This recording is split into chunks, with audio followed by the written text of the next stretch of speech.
ખુલ જા સીમ વાર્તાના આ ખજાનામાંથી નીકળેલી આજની આ વાર્તાનું નામ છે રસોડાનો સામાન ક્યાં જશે. ચાલો શરૂ કરીએ.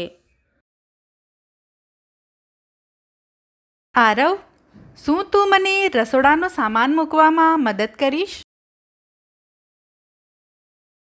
ખાંડને ખાંડની બરણીમાં મૂકવી પડશે. મળી ગઈ. પણ બરણીમાં તો પહેલેથી જ થોડી ખાંડ છે. મમ્મી, મને એક મોટી બરણી આપો. આ એકદમ બરાબર છે. ના ખૂબ મોટું, ના નાનું, આરવે કહ્યું.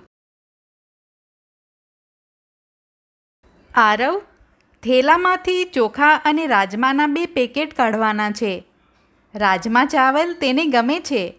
મમ્મી તેને બરણી આપે છે. એક બરણી બીજી બરણી કરતાં મોટી છે.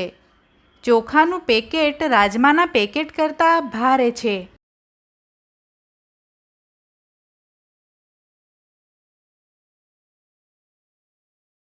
તે ચોખાને મોટી બરણીમાં અને રાજમાને નાની બરણીમાં નાખે છે.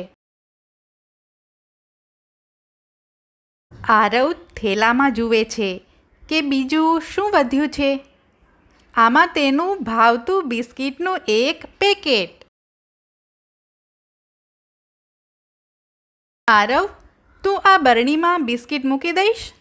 આરવે આખી બરણી ભરી દીધી, પરંતુ હજી 2 બિસ્કિટ બાકી હતા. મમ્મી, મને ખબર છે આ છેલ્લા 2 બિસ્કિટ ક્યાં મૂકવાના છે.